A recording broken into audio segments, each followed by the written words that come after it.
قرآن مجید فرقان حمید کا 8واں پارہ سورہ انعام کے کچھ مندرجات پر کچھ دیر کے لیے گفتگو اللہ اپنی بارگاہ ناز میں قبول فرمائے۔ اللہ کریم ہمیں قرآن مجید کی لذت عطا فرمائے، قرآن مجید کے ذائقوں سے اللہ تعالی ہمیں آشنا فرمائے۔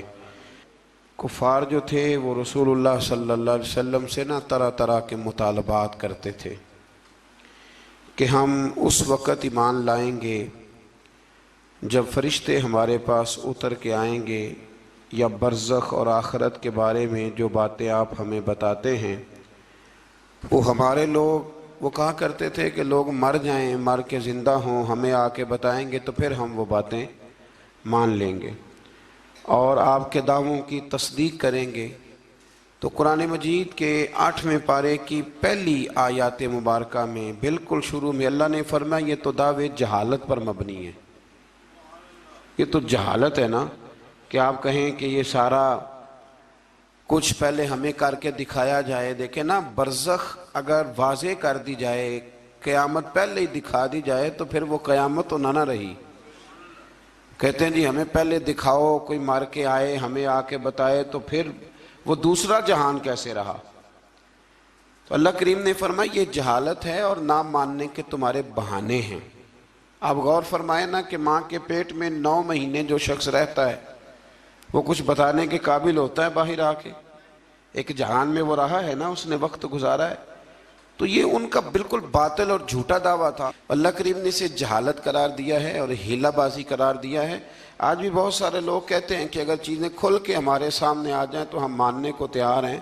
تو بھئی جب کھل کے آ جاتی ہیں نا چیزیں تو پھر عذاب بھی ساتھ آتا ہے، پھر کوئی اگر نہیں مانتا تو اسے سزا بھی فوراً ملتی ہے۔ اللہ سمجھنے کی توفیق دے۔ آیت نمبر 113 کے اندر رسول اللہ صلی اللہ علیہ وسلم کو تسلی دیتے ہوئے فرمایا، اور اسی طرح ہم نے ہر نبی کے لیے شیطان انسانوں اور جنوں کو دشمن بنایا ہے۔ شیطان انسان، یہ قرآن مجید نے جملے استعمال فرمایا ہر نبی کے لیے اسی طرح ہم نے شیطان انسانوں اور جنوں کو دشمن بنایا ہے، جو لوگوں کو دھوکے میں ڈالنے کے لیے ایک دوسرے کو خوشنما باتیں، اچھی اچھی باتیں القاء کرتے ہیں، ذہنوں اور دلوں میں اچھی اچھی باتیں چھوڑتے ہیں، اچھی اچھی باتیں، حالانکہ ہوتے وہ دشمن ہیں، ہوتے وہ شیطان ہیں۔ مزید فرمایا کہ وہ اس لیے کرتے ہیں تاکہ منکرین آخرت کے دلوں کو اپنی طرف مائل کر لیں۔ وہ خود لوگوں کو یہ بہانے سکھاتے ہیں اور خوشنما باتیں۔ آج بھی بہت سارے لوگ انسانی روپ میں آ کر کے لوگوں کو مختلف قسم کی باتیں بتلا کے انہیں گمراہ کرنے کی کوشش کرتے ہیں۔ ہمیں یہ سمجھ لینا چاہیے کہ بات انسان کی نہیں دیکھنی، سامنے والا کیا کہہ رہا ہے یہ نہیں ہم نے دیکھنا، ہم نے تو یہ دیکھنا ہے کہ رب کیا فرماتا ہے اور اللہ کے رسول کیا فرماتے ہیں۔ اللہ رسول کے فرمان کی روشنی میں جو شخص بات کرے گا اس کی بات کو قبول کیا جائے گا۔ آیت نمبر 118 سے لے کر 119 میں فرمایا کہ جس حلال جانور پر ذبح کے وقت اللہ کا نام نہ لیا جائے اسے نہ کھاؤ، اور جس پر نام لے لیا جائے اسے کھا لو۔ اور فرمایا کہ یہ جو حرام جانور ہے ان کی تفصیل ہم نے کھول کے بیان کر دی ہے، یہ تمہارے لیے جائز نہیں ہے۔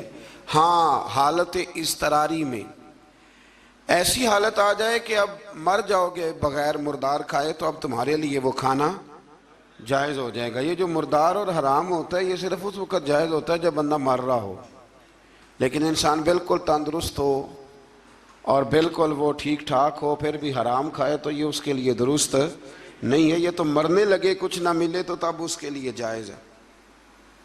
پھر اللہ تبارک و تعالیٰ نے ارشاد فرمایا کہ جو ظاہری گناہ ہیں وہ بھی چھوڑ دو، اور جو تمہارے باطن کے عیب ہیں نا، اندر کے چھپے جن کا کسی کو پتہ نہیں، وہ بھی چھوڑ دو۔ چھوڑ دو یہ عیب، مطلب ڈاکٹر آپ کو کہہ دیتا ہے کہ جناب آپ کی طبیعت خراب ہے تو گوشت چھوڑ دو، تو ڈاکٹر صاحب آپ تو یہ دیکھیں کہ مجھے بخار ہے تو آپ گوشت چھوڑنے کی بات کر رہے ہیں، میرے وجود پر زخم ہے تو آپ گوشت چھوڑنے کی بات کر رہے ہیں۔ تو ڈاکٹر کہتا ہے کہ ظاہری تندرستی تب ہوگی جب باطن میں آپ پرہیز کریں گے۔ تو رب فرماتا ہے مجھے تو پتہ ہے نا کہ تم کیوں الجھے ہوئے ہو، ظاہر کے گناہ بھی چھوڑ دو اور باطن کے گناہ بھی چھوڑ دو، اور جو گناہ نہیں چھوڑے گا تو جو کرے گا پھر اس کی سزا بھی پائے گا۔ آیت نمبر 123 میں فرمایا کہ وہ شخص جو گمراہی کے بعد ہدایت پا گیا اور قرآن کی ہدایت کی روشنی میں آگے بڑھ رہا ہے، اور وہ جو مسلسل گمراہی میں ہے، یہ دونوں برابر نہیں ہو سکتے۔ ایک جو ہدایت کے راستے پہ چل رہا ہے اور جو گمراہی کے راستے پہ چل رہا ہے، یہ دونوں برابر ہو سکتے، ان میں بڑا فرق ہے۔ آیت نمبر 124 میں اللہ تبارک و تعالیٰ نے ارشاد فرمایا کہ اسی طرح ہم نے ہر بستی میں اس کے مجرموں کو سردار بنایا ہے، اور وہ وہاں فریب کاری کریں اور ان کے دجل و فریب کا وبال انہی پر پڑے۔ انوکھی بات ہے ذرا۔ رب کریم فرماتے ہیں کہ ہم نے سردار کچھ ایسے بنائے ہیں کہ جو مجرم قسم کے لوگ ہیں، یعنی انہوں نے پہلے جرم بڑے کیے تھے تو اللہ نے سزا دینے کے لیے انہیں سردار بنا دیا ہے۔ اب بہت سارے لوگوں کا وبال ان پر پڑے گا، قوموں کا، اور وہ تباہ ہو جائیں گے۔ وہ کہتے پھرتے ہیں اللہ نے بڑی عزت دی ہے، حالانکہ یہ اللہ نے انہیں سزا دی ہے۔ دیکھیں نا، نبی کریم علیہ السلام نے فرمایا کہ جس شخص کو کہا گیا نا کہ فیصلہ کرو، منصف بنایا گیا، دو لوگوں کے درمیان اسے عدل کرنے کے لیے کہا گیا، فرمایا اسے تو بغیر چھری کے ذبح کر دیا گیا۔ کوئی آسان کام ہے فیصلے کرنا، عدل کرنا، لیکن یہاں بڑا شوق ہے، آپ کسی کو بھی اٹھ کے کہیں تجھے سیاست میں داخل کرائیں، ہر تیسرے آدمی کو، تو سب تیار ہیں، بالکل تیار بیٹھے ہیں، کسی کو کسی جگہ بھی آپ الیکشن میں اتار سکتے ہیں، ریڈی ہیں لوگ۔ لیکن فرمایا کہ مجرموں کو بعض جگہ پہ ہم نے سردار بنایا تاکہ ان پر بہت ساری چیزوں کا وبال۔ یہ قرآن پاک ہے، یہ 8واں سپارہ ہے، یہ سورہ انعام پڑھ رہا ہوں، یہ آیت نمبر 124 ہے، اور اس آیت کی اینک لگا کے پھر آپ دیکھیں کہ کتنے کتنے بڑے مجرم دنیا میں حکمران بنے ہوئے ہیں۔ یہ اینک لگا کے آپ دیکھیں گے تو آپ کو پتہ چلے گا۔ اسی طرح آیت نمبر 125 میں فرمایا جب ان کے پاس کوئی نشانی آتی ہے تو کہتے ہیں کہ ہم ہرگز ایمان نہیں لائیں گے حتیٰ کہ ہمیں بھی اسی کی مثل دیا جائے جس طرح کے رسولوں کو دیا گیا ہے۔ کہتے ہیں ہم پہ بھی وحی آئے، ہمارے پاس بھی فرشتہ آئے تو پھر ہم ایمان لائیں گے۔ تو رب فرماتا ہے یہ تو اللہ کو بہتر پتہ ہے نا کہ اس نے اپنے رسولوں کو کیا دینا ہے۔ اب یہاں یہ مسئلہ بن گیا کہ لوگ کہتے ہیں بعین ہی وہی چیز ہمیں بھی نظر آئے گی تو پھر ہم آگے بڑھیں گے۔ اللہ کریم نے فرمایا یہ رب کریم کو زیادہ پتہ ہے۔ آیت نمبر 126 کے اندر فرمایا سو اللہ جس کو ہدایت دے اس کا سینہ اسلام کے لیے کھول دیتا ہے، اور جس کو اللہ گمراہی مقدر فرماتا ہے یا فرمانا چاہتا ہے تو اس کے سینے کو قبول حق کے لیے گھٹا ہوا اور تنگ کر دیتا ہے۔ جب لوگ گناہ کرتے ہیں نا تو ان پر ہدایت کے راستے بند ہوتے ہیں۔ ان اللہ لا یہدی القوم الفاسقین، قرآن مجید نے ایک جگہ پہ کہا کہ اللہ فاسقوں کی قوم کو ہدایت نہیں دیتا۔ جب گناہ زیادہ انسان کرتا ہے تو اسے بڑی سزا یہ ملتی ہے کہ اللہ تبارک و تعالیٰ اس کے لیے ہدایت کا راستہ بند فرماتا ہے، اور جب انسان نیکیاں کرتا ہے، کوئی خیر کا کام کرتا ہے، پھر اللہ تبارک و تعالیٰ اس کے حق میں رحمت والے فیصلے فرماتا ہے۔ شیخ شہاب الدین سہروردی رحمۃ اللہ علیہ کا میں ایک کال پڑھ رہا تھا، کسی نے ان سے کہا کہ آپ اپنے آپ کو کیسا محسوس کرتے ہیں؟ تو فرماتے ہیں رب کو کوئی نیکی پسند آ گئی تھی تو اس نے مجھے ماں باپ بھی بڑے ہی شانوں والے دیے، استاد بھی بڑے ہی شاندار دیے، اور پھر رب نے میری غوث اعظم شیخ عبد القادر جیلانی سے ملاقات بھی کرا دی۔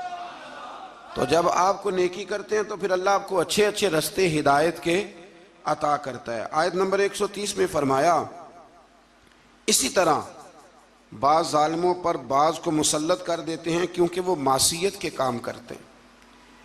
کئی دفعہ ظالم پر ظالم بھی مسلط ہو جاتا ہے، کئی دفعہ ظالم پر جب آنکھیں کھلتی ہیں تو انہیں سمجھ آتی ہے اوہو یہ تو مجھ سے بھی بڑا ظالم ہے، تو مل جاتے ہیں۔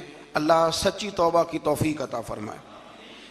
اسی طرح آیت نمبر 131 اور 32 میں اتمام حجت کے لیے اللہ کریم نے فرمایا کہ اے جنات اور انسانوں کے گروہ، کیا تمہارے پاس رسول نہیں آئے تھے جو تم پر میری آیات بیان کرتے اور تمہیں اس قیامت کے دن کی ملاقات سے ڈراتے وہ کہیں گے ہم خود اپنے خلاف گواہی دیتے ہیں، خود کہیں گے کہ ہاں ہاں ہم گواہی دیتے ہیں کہ ہم نے غلط کیا، اور انہیں دنیا کی زندگی نے فریب میں مبتلا کر رکھا ہے۔ یہ گواہی اس وجہ سے دی گئی کہ آپ کا رب بستیوں کو ظلماً ہلاک کرنے والا نہیں ہے۔ فرمایا پہلے اللہ ان سے گواہی طلب کرے گا کہ رسول آئے، تمہیں ڈرایا، وہ مانیں گے، اور قرآن یہ فرماتا ہے کہ اپنے خلاف گواہی دیں گے۔ اب اللہ تبارک و تعالیٰ انہیں سزا دے گا، اللہ کسی پر ظلم نہیں کرتا۔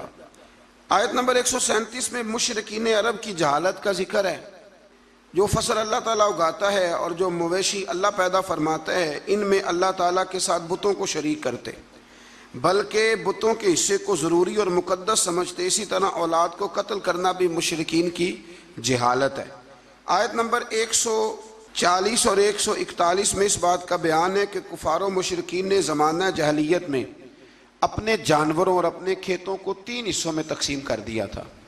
تو ان آیات میں اللہ نے فرمایا 3 حصوں میں انہوں نے بانٹ دیا تھا۔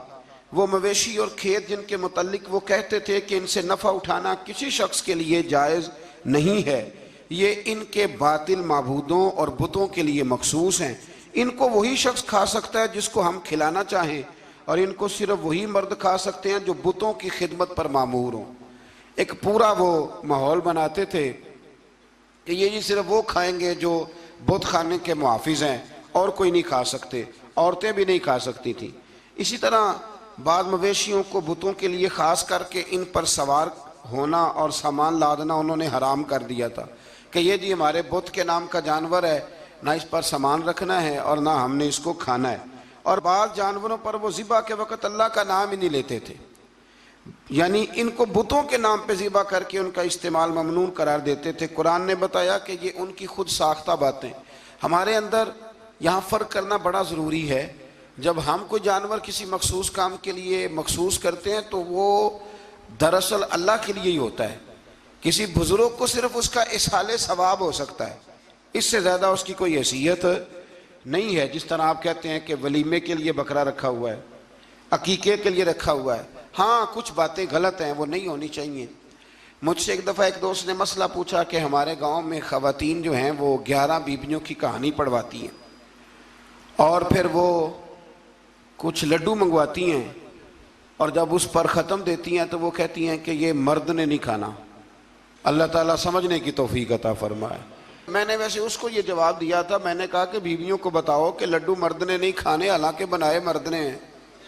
یہ کتنی عجیب بیوقوفی کی بات ہے کہ جس نے بنائے ہیں وہ نہیں کھا سکتا۔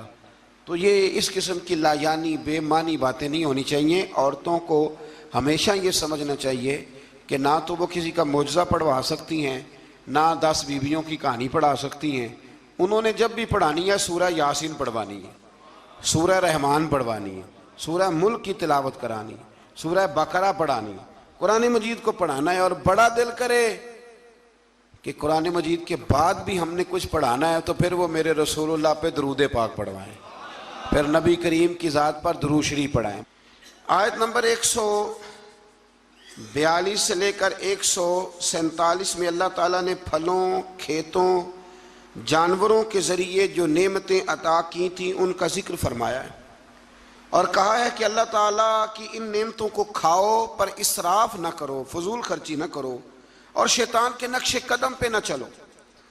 پھلوں اور کھیتوں کی پیداوار میں اللہ تعالیٰ نے حق مقرر کیا ہے، عشر، کھیت کا عشر ہوتا ہے، فرمایا اس کو بھی ادا کرو، اور اسی میں حلال جانوروں کی اقسام بھی بیان فرمائیں، اور اس کے بعد ان قطعی حرام چیزوں کا بیان کیا جو پہلے بھی آ چکا ہے۔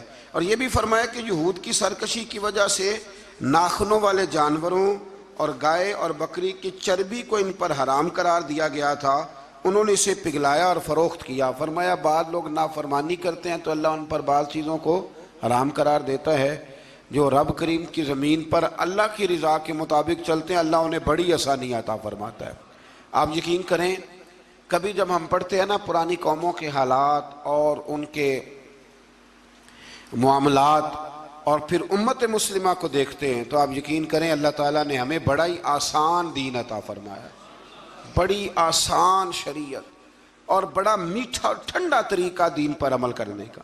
ہم بلا وجہ الجھ جاتے ہیں۔ بڑا سونا بڑا ٹھنڈا دین اللہ نے ہمیں عطا فرمائے، رب کریم ہمیں اس پر پورے عمل کی توفیق عطا فرمائے۔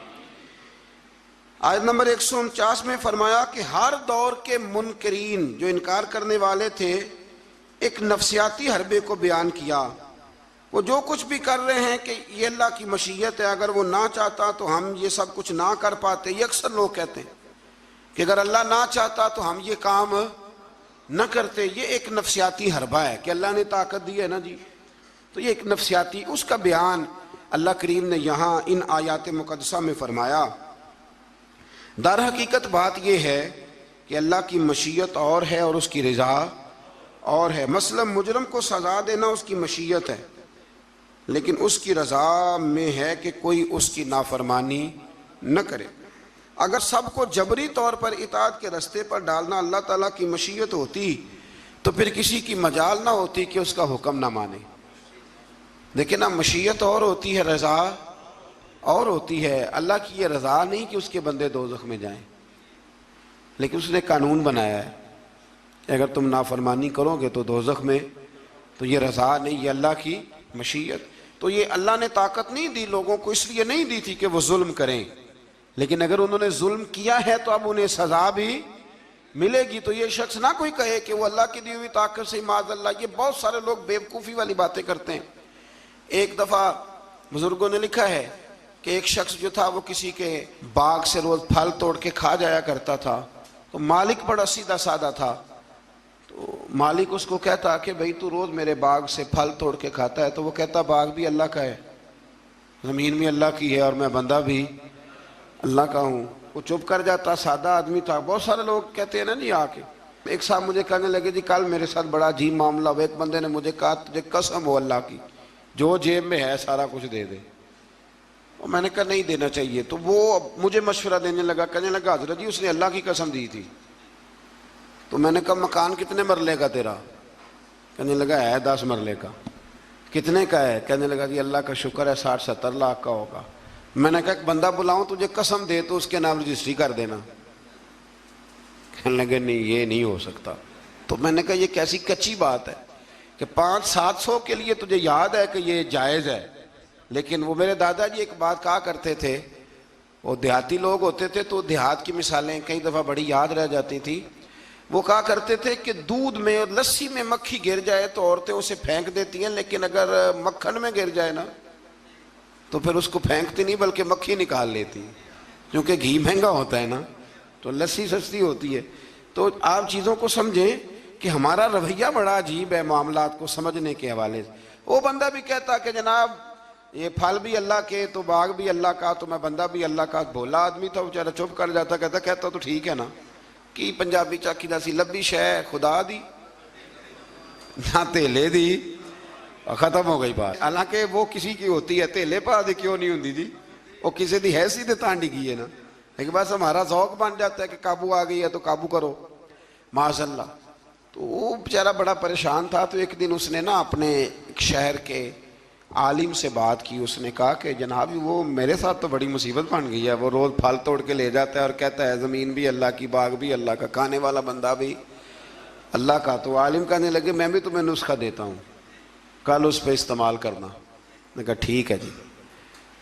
وہ وقت پہ آ گیا باغ کا مالک، تو جب وہ آیا نا پھل توڑنے، اس نے پھل بڑے سیر ہو کے کھائے، اس نے کھانے کا موقع دیا۔ جب وہ فارغ ہو گیا اس نے اس کو رسی کے ساتھ درخت کے ساتھ باندھ لیا اور ڈنڈا پکڑ لیا، اور جب مارنے لگا تو کہنے لگا یہ کیا؟ کہنے لگا یہ چھڑی کی توفیق بھی اللہ کی، رسا بھی اللہ کا، باندھنے والا بندہ بھی اللہ کا، اب تجھے جو پھینٹی لگے گی وہ بھی اللہ کی دی ہوئی طاقت سے لگے گی معاذ اللہ، اب تو کھا۔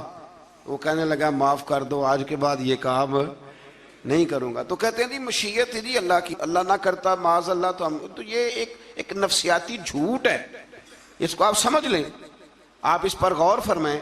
تو یہاں بہت سارے لوگ یہ ظلم کرتے ہیں اور دین کی حدوں کو پامال کرتے ہیں۔ اللہ تعالی ہمیں سمجھنے کی توفیق عطا فرمائے۔ آیت نمبر 152 سے لے کر 161 تک میں اللہ تعالیٰ نے فرمایا، غالباً 9 باتوں کا حکم دیا ہے۔ سب سے پہلے ارشاد فرمایا کہ اللہ کے ساتھ کسی کو شریک نہ ٹھہرانا۔ دوسرے نمبر پہ فرمایا والدین کے ساتھ اچھا سلوک کرنا۔ تیسرے نمبر پہ فرمایا تنگ دستی کے خوف سے اولاد کو قتل نہ کرنا۔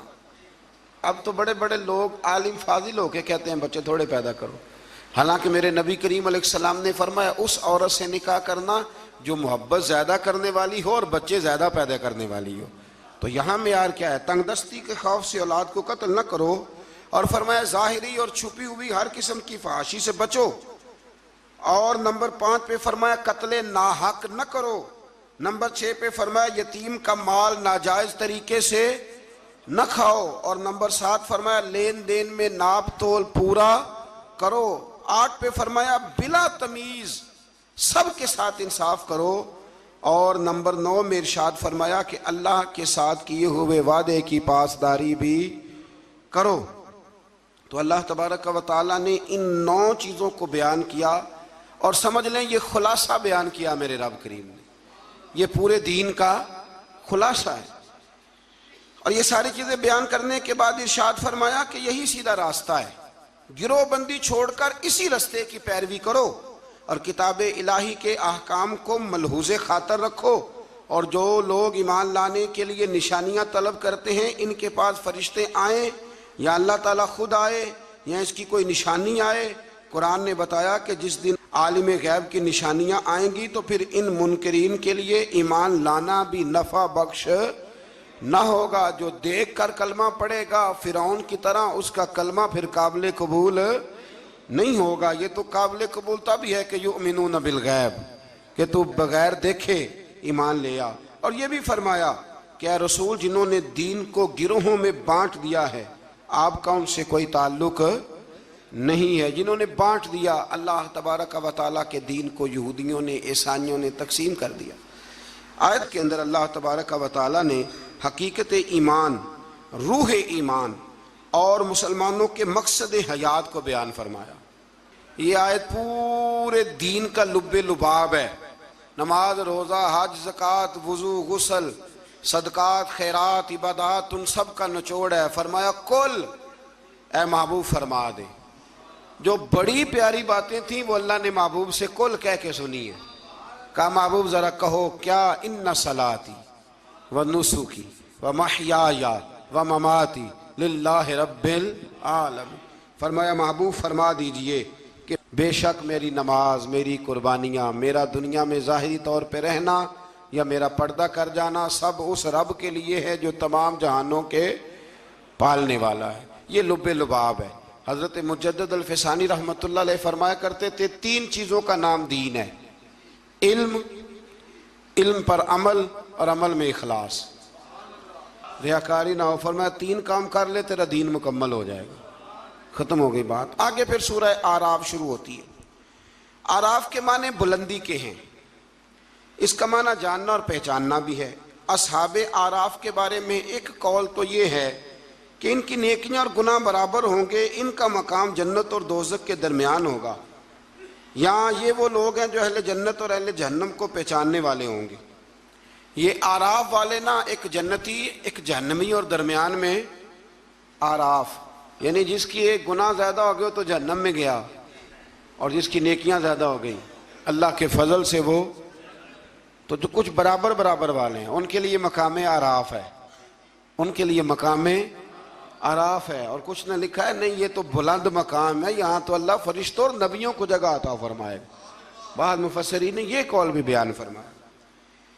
اس سورہ مبارکہ کی ابتدا میں سرکار دو عالم صلی اللہ تعالی علیہ وسلم کو تسلی دی گئی کہ آپ کفار کے ظلم سے، بے وفائی سے اور ان کے سخت رویے سے تنگ دل نہ ہوں، بلکہ آپ اپنا فرض ادا کرتے رہیں اور کتاب مقدس کی تبلیغ بھی آپ کرتے رہیں اور سرگرم ہو کے کرتے رہیں۔ ان سے آپ کو پریشان ہونے کی ضرورت، یعنی اس کا معنی یہ ہے کہ رب کریم آپ کے پیغام کو پوری دنیا میں پھیلا دے گا۔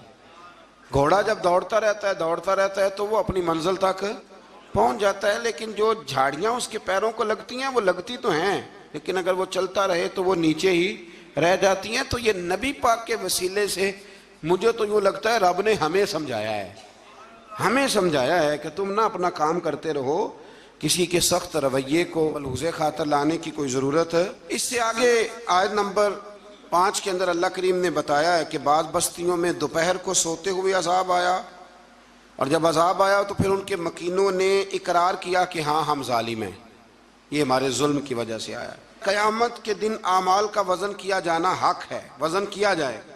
جن کی نیکیوں کا پلڑا بھاری ہوگا وہ فلاح پائیں گے اور کامیاب ہوں گے، اور جن کی نیکیوں کا پلڑا ہلکا ہوگا وہ نقصان اٹھانے والوں میں سے ہوں گے۔ آج میں زمین میں انسان کے آباد کرنے اور ذرائع معاش مہیا کرنے کی نعمتوں کا ذکر فرمایا، اور فرمایا بہت کم لوگ ہیں جو شکر ادا کرتے ہیں، بڑے کم ہیں جو شکر ادا۔ اللہ فرماتا ہے شکر ادا کرنے والے تھوڑے ہیں، اور ناشکری کرنے والے آٹومیٹک بات ہے، ناشکری کرنے والے۔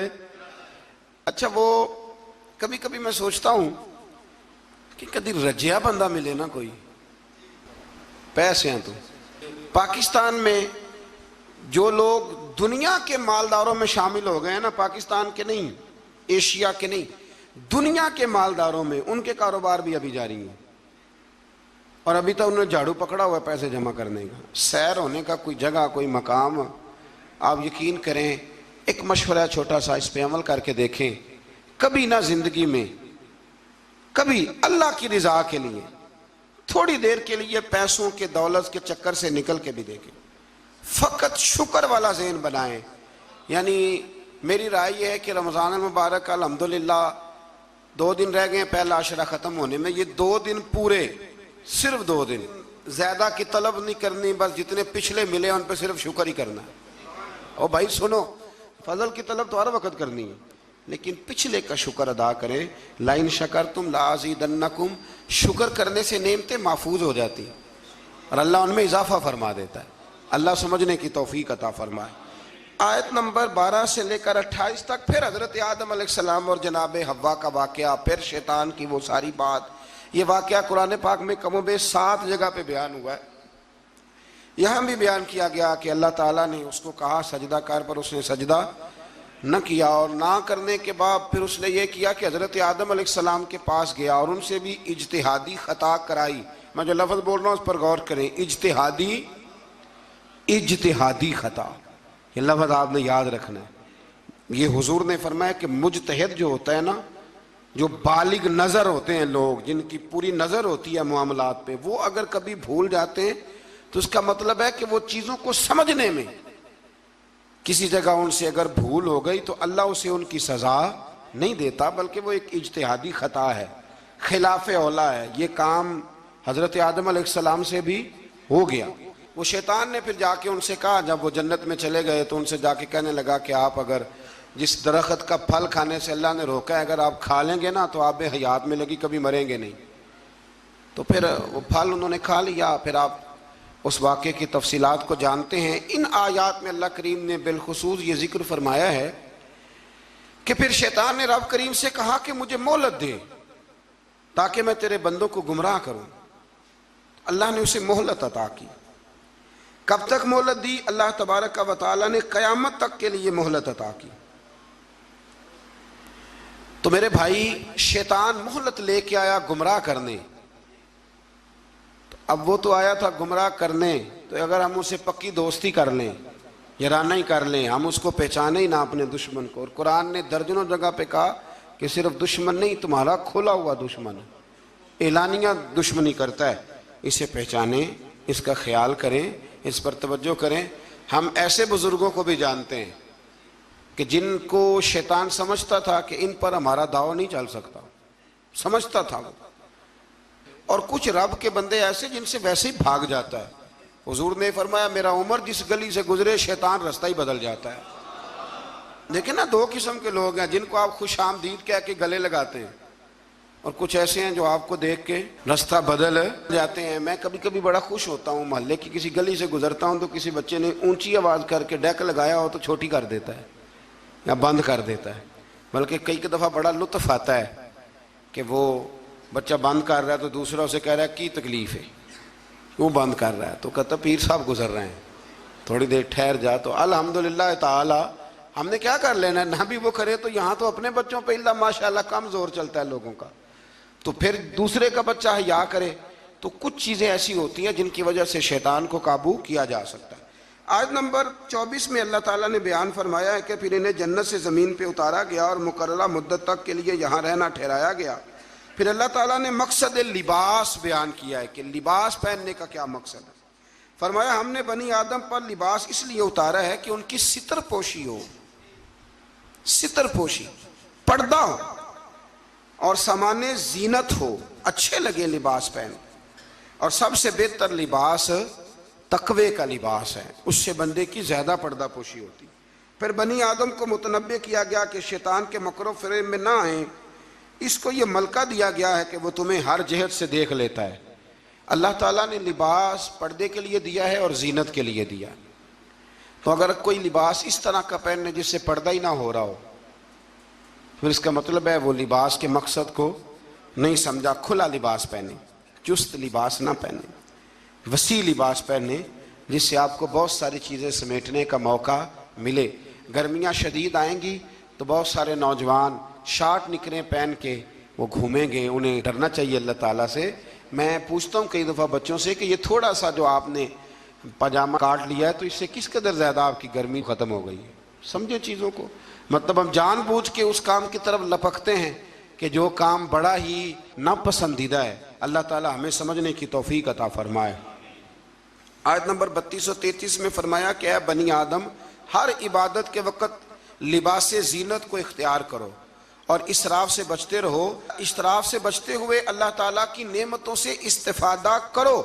پاکیزہ چیزیں خواہ لباس ہو یا خوراک ہو مومنوں کے لیے حلال ہیں۔ اللہ نے ظاہر اور باطن میں بے حیائی، گناہ اور حق سے نکل جانے کو حرام قرار دیا ہے۔ باقی کسی کے پاس پیسے ہوں تو وہ 10,000 کی ایک وقت روٹی کھا لے تو اس کے لیے وہ ناجائز نہیں ہے، وہ 10 لاکھ کا بھی لباس پہن لے تو اس کے لیے منع، لیکن اسراف سے بچے، فضول خرچی سے بچے۔ کچھ لوگ ایسے ہیں جن کے پاس چیزیں ہوتی ہیں پھر بھی چھپاتے ہیں کسی کو پتہ نہ چل جائے۔ یعنی سادگی اس کا نام نہیں ہے کہ آپ پیسے اندر چھپا کے پرانے کپڑے پہن کے نکل آئیں، یہ سادگی ہے، یہ کنجوسی ہے۔ نبی کریم علیہ السلام نے نا حضور صلی اللہ تعالی وسلم نے ایک شخص کو دیکھا تھا کہ پھٹے پرانے کپڑے پہنے ہیں، تو حضور نے آواز دی، فرمایا تیرے اوپر تو بڑا فضل ہے اللہ کا۔ حضور الحمدللہ، تو فرمایا اچھے کپڑے پہنا کر، رب کریم جب نعمت دیتا ہے تو اثر دیکھنا پسند فرماتا ہے۔ اچھا ہمارے ہاں لوگ سادگی کس کا نام رکھتے ہیں، یعنی کروڑوں روپیہ بینک میں پڑا ہے تو سادگی یہ کپڑے نہیں خریدنے، یہ سادگی نہیں صاحب، یہ کنجوسی ہے۔ سادگی تو یہ تھی کہ آپ وہ سارے پیسہ خیرات کر دیں اللہ کی بارگاہ میں، پھر پتہ چلے گا کہ آپ سادے ہیں۔ پیسے سنبھالے جاؤ اور خرچ نہ کرو۔ یہ تو قرآن و سنت نے ہمیں بتایا ہے کہ تم اپنے وارثوں کے مال کی حفاظت کر رہے ہو۔ اور یہ بھی فرمایا اس آیت میں کہ نماز کے وقت زینت حاصل کرو، اچھے کپڑے پہن کے نماز پڑھا کرو۔ میں ایک مسئلہ کئی دفعہ بیان کیا، پھر عرض کرتا ہوں، میں دوستوں کو کہا کرتا ہوں کہ مسجد کی ٹوپی پہن کے یہاں تو ولیمے پہ بھی جا کے دکھاؤ نا، تو وہاں تم جاتے نہیں تو نماز پڑھنے کیسے آ جاتے ہو؟ تو یہ ٹروزر شرٹ پہن کے یہاں تو تم شادی کے ساتھ بھی جا کے دکھاؤ، تمہارا پتہ چلے۔ تو اگر تم شادی کی تقریب میں ٹروزر شرٹ کے ساتھ ان کپڑوں کے ساتھ نہیں جاتے تو پھر تم نماز پڑھنے کیسے آ جاتے؟ لوگوں کی محفل میں جانا پسند نہیں کرتے تو اللہ کی بارگاہ میں کیسے پسند کر لیا؟ ایک نعت خان صاحب کو ایک دن میں نے دیکھا، بڑا شاندار ویسٹ کوٹ پگڑی اور بڑا خوبصورت لباس محفل میں پھر کچھ دنوں کے بعد ایک شادی میں ملاقات ہو گئی تو ان کا حال ہی بڑا برا تھا۔ اینک بھی کچھ لوگ مطلب لگا لیتے ہیں، مجھے نہیں سمجھ آتی کالی اینک کا کیا ترجمہ ہے، وہ لگا لیتے ہیں، کالی اینک لگائی ہوئی ہے اور جناب بال بڑے شاندار۔ تو مجھے مل گئی تو میں نے السلام علیکم کے ساتھ ہی کہا، میں نے کاش کہ رسول صاحب کیا حال چال ہے، ماشاءاللہ۔ بڑا گھور کے دیکھنے لگے، کہنے لگے پیر صاحب، میں نے کہا خدا کے بندے مجھے بھی دیکھ اور اپنے آپ کو بھی دیکھ، میں الحمدللہ تمہیں جس طرح محفل میں ملوں گا شادی کی تقریب میں بھی اسی طرح ہی ملوں گا۔ یہ کیا بات ہوئی کہ آپ تھوڑا سا رویہ آپ کا بدل جائے جب تھوڑا ادھر ادھر دائیں بائیں جانا ہو؟ یہ کوئی مطلب نہیں ہے۔ اچھا لباس پہن کے آپ نماز پڑھیں گے۔ آیت میں رسول کرام جتنے بھی اللہ کے رسول آئے ان کی اطاعت کرنے والے کو تقوی اور عمل صالح کرنے والے کو جنت کی بشارت، جبکہ کفر تکذیب کرنے والے کو جہنم کی وعید سنائی گئی۔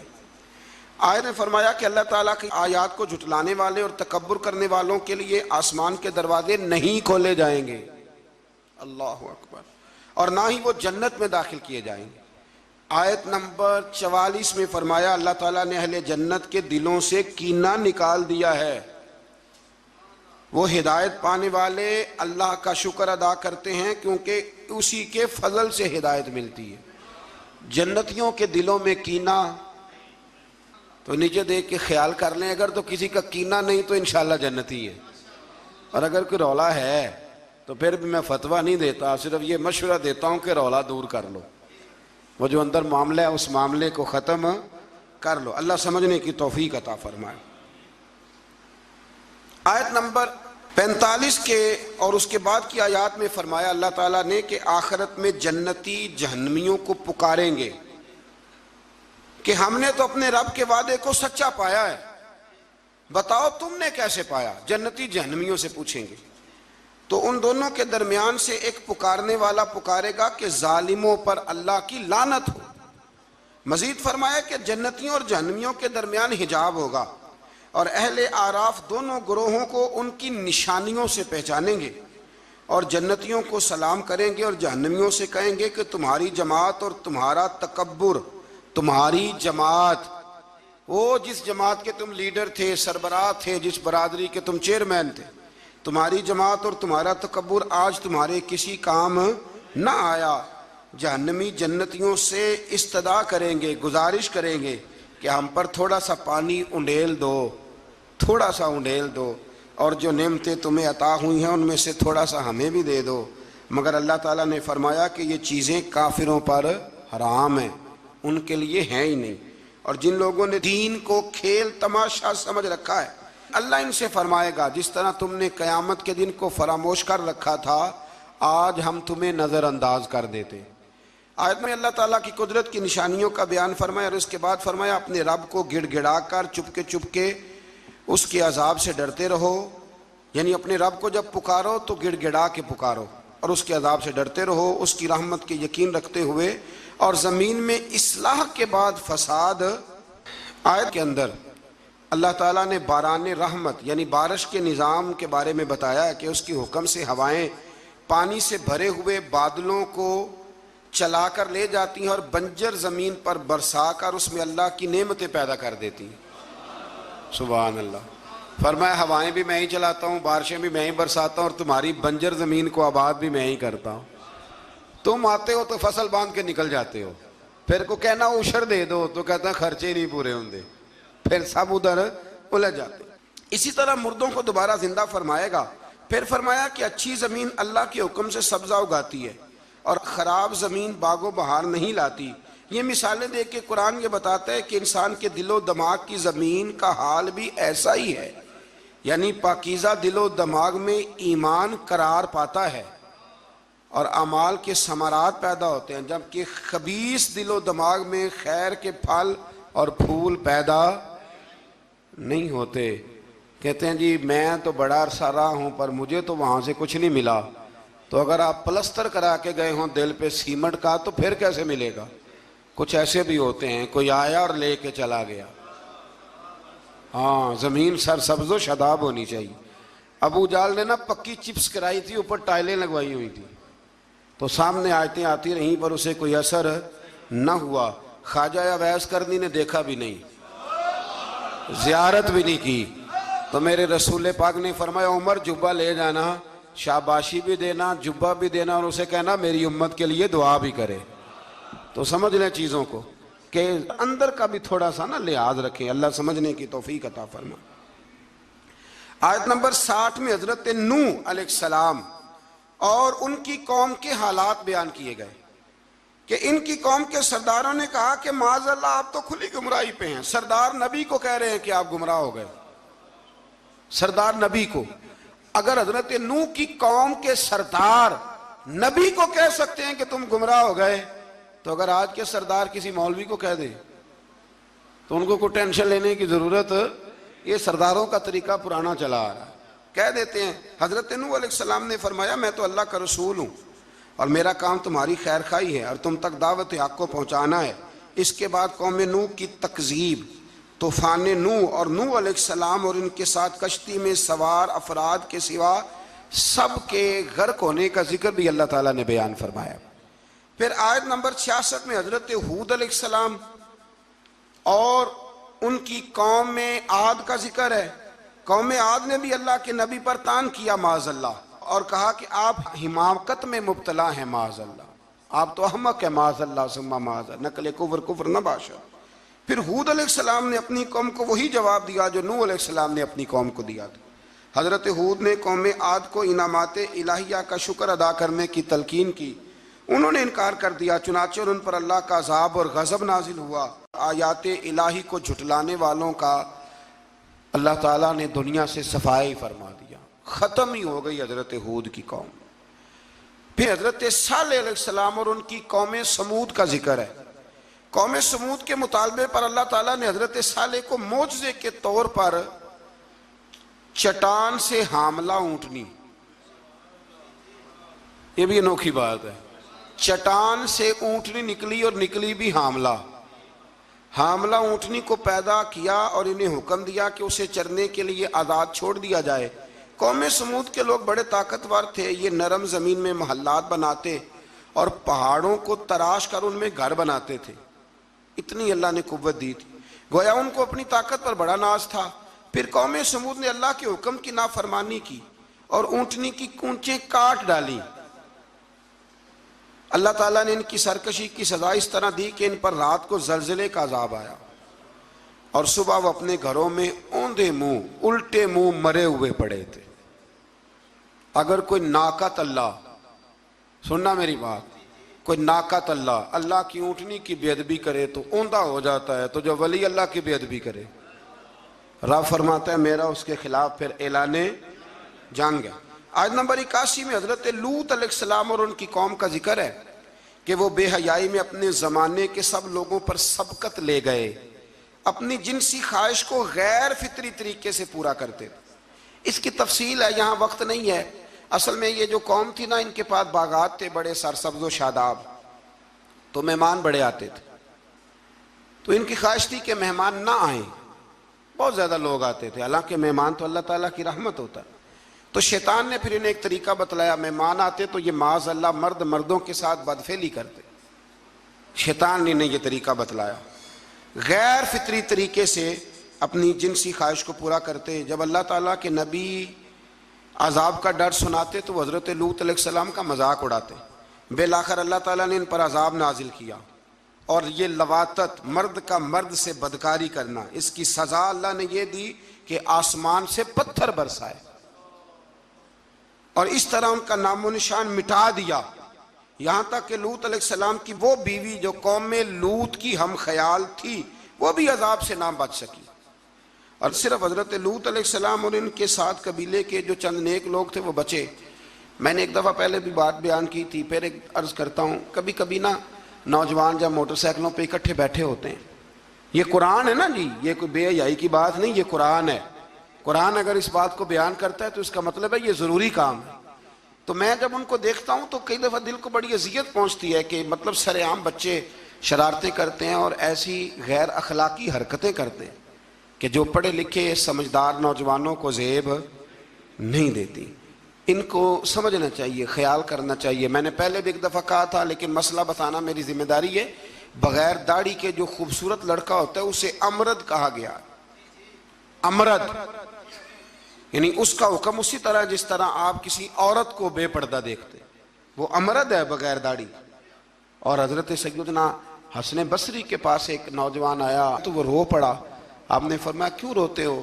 کہنے لگا حضور میں بڑا پکا حافظ تھا، میں نے 12-14 مصلے قرآن پاک کے سنائے۔ فرمایا پھر کیا ہوا؟ کہنے لگا حضور اللہ نے سزا دی ہے، میں قرآن بھول گیا ہوں۔ فرمایا کس طرح؟ فرمانے لگے ایک بے ریش بغیر داڑھی والے خوبصورت لڑکے کو گندی نظر سے دیکھ بیٹھا تھا، اللہ نے یہ مجھے سزا دی۔ پھر حضرت حسن بصری نے طریقہ بتلایا، پھر اس نے توبہ کی، تو سمجھ لیں کہ یہ اتنا برا فعل ہے کہ یہ کرنے والے پر آسمان سے پتھر برستے ہیں۔ حضرت لوط کی قوم پر تو آج اگر قوم یہ کام کرے، ہم جنس پرستی، عورتوں کے ساتھ شادی ہونے تک کے واقعات، عورت کے عورت کے ساتھ، مرد کے مرد کے ساتھ، لوگ اس کو آزادی کا نام دے رہے ہیں۔ یہ آزادی نہیں، یہ بے حیائی ہے، یہ فحاشی ہے، یہ عریانی ہے۔ اللہ تعالیٰ ہمیں سمجھنے کی توفیق عطا فرمائے۔ پھر آخر میں آیت نمبر 86 میں اللہ تعالیٰ نے اس پارے کی جو آخری آیات ہیں اس میں اللہ تعالیٰ نے حضرت شعیب علیہ السلام اور ان کی قوم کا ذکر فرمایا۔ قرآن نے بیان کیا کہ ان کی ناپاک خصلتیں یہ تھی کہ وہ ناپ تول میں ڈنڈی مارتے تھے، یعنی رمضان المبارک کے اندر بھی مقناطیس نکل آتا ہے ترازوؤں کے نیچے سے، رمضان میں آپ سمجھ لیں مقناطیس نکل رہا ہے ترازوؤں کے نیچے، یہ حال ہے۔ ڈنڈی مارتی تھی شعیب علیہ السلام کی قوم، اور دوسروں کی چیزیں کم تول کے دیتے تھے، اور راستے میں بیٹھ کر اہل ایمان کو ڈراتے اور انہیں راہ راستے روکتے۔ انہیں بھی کہا گیا کہ فساد فی الارض سے باز آؤ اور اپنی پہلی سرکش امتوں کا انجام دیکھ لو، لیکن وہ بھی باز نہ آئے تو پھر اللہ نے ان پر بھی عذاب نازل فرمایا۔ اللہ تعالیٰ آسانی عطا کرے۔ آخر دعوانا الحمد۔